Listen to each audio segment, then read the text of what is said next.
Learning for IT certificates is difficult. It sometimes leads to feel depressed, sad, and even wondering, what am I doing? Am I in the right path? Is it a right decision? The truth of the matter is this: you can avoid this. How can you avoid this? That should be the question. In this video, I have strategies that I'm going to share with you, and these strategies will help you to keep your motivation up when preparing for IT certificate and also working towards your goal. If you've been in that kind of situation, stay tuned to the end of this video, because you are going to discover how you stay motivated whenever you prepare for IT exam. If you are new to the channel, my name is Laget. I'm a Congolese living in Accra, Ghana. I'm a tech trainer on mission to help professionals, tech learners, and anybody willing to start a career in tech. On this channel, we discuss topics like tech training, tech certificates, tech opportunity, tech career growth. If you're interested in any of these topics mentioned, kindly like the video, subscribe to the channel if it is not done, and share the video to the other platform. As I said earlier on, throughout this video, I'm going to share strategies that are going to help you in staying motivated whenever you prepare for IT exam. We cannot talk about this without mentioning the first step, which is having a clear goal. Having a clear goal is very important because it helps you to work towards your goal. You should ask the question, why? Why am I learning this? Why do I need to pass this exam? After you've answered that question, the next question you should ask is, sit down and ask the following question. What is my goal?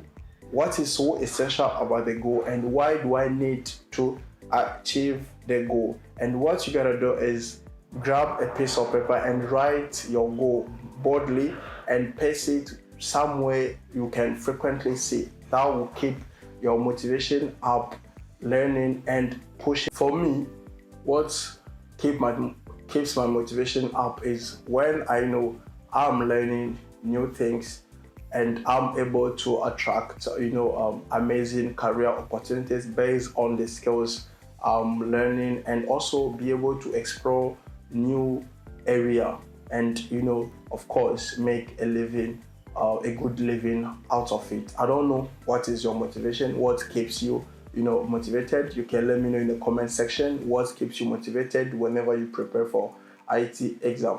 It might be that you are preparing for what keeps you motivated is to land a job, to work on a project, or to attract amazing career opportunities. But at the end of the day, what is important is to meet the target, to reach the goal, and be successful on whatever you are doing. Having a clear goal is not enough. This one leads us to the second step, which is structuring your learning. You need to have a learning plan. You need to structure your learning. What is so important about it? When you structure your learning, you are able to track your progression, how fast you are progressing, and how you can also discover if you are fast in your progression or if you are slow in your progression. Is very important, because when you set a target, you set a deadline for each title or each topic you need to cover, and you make sure you cover those topics before the deadline or the latest at the deadline. This one actually helps us also in landing to the third point, which is draining the community.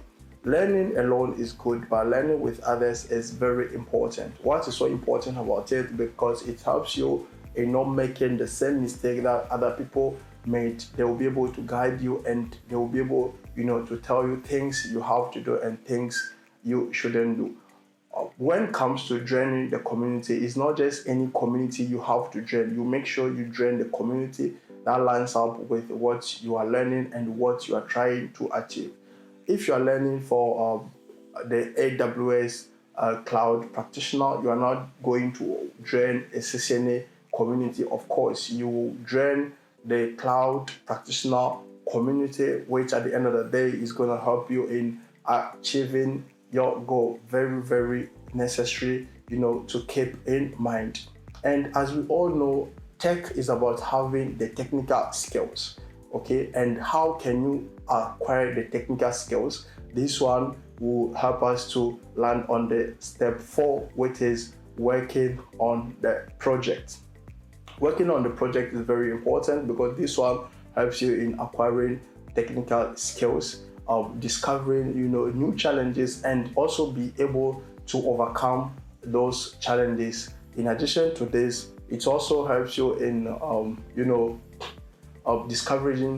discovering what are your strengths. Okay, and based on the strength, you can also discover the weaknesses and work towards those things. Okay, because you cannot learn a tech job if you don't have any technical skills. At the end of the day, on your resume or CV is the technical skills people would like to see, for them to give you a chance to be part of their team, right?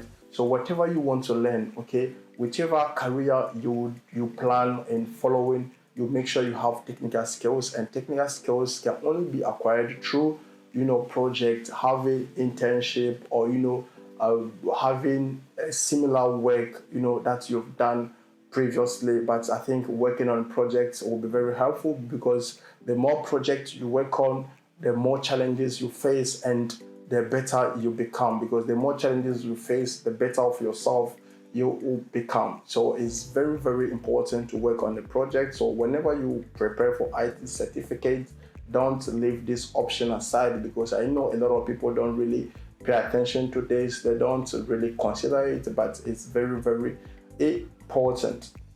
The fifth and probably most important point is comparing your progression with others people's progression.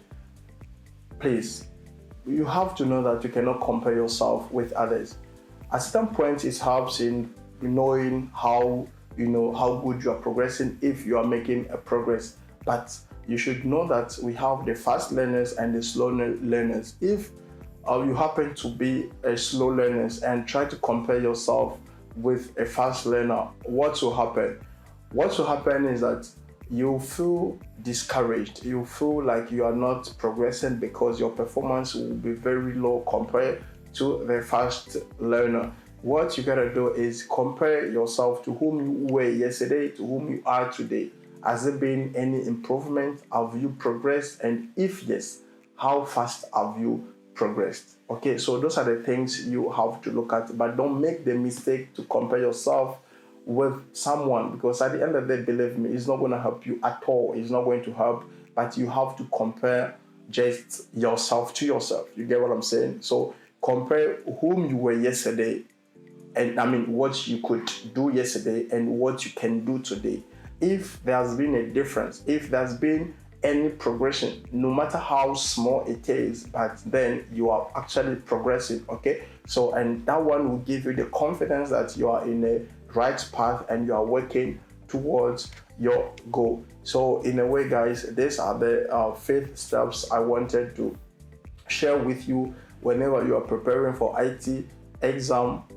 Regardless of the career path, software, networking, cyber security, or any other tech path, these are the tips that are going to help you to stay motivated no matter what will happen. Just remember these steps. This one will keep you, will keep your motivation up, and will keep you working, pushing till you reach your target. So these are the things I wanted to share with you guys. If it has been helpful to you, give a video a thumbs up, share the video with other communities, and also subscribe it if it is not done yet. Thanks for watching. I'll see you in the next video.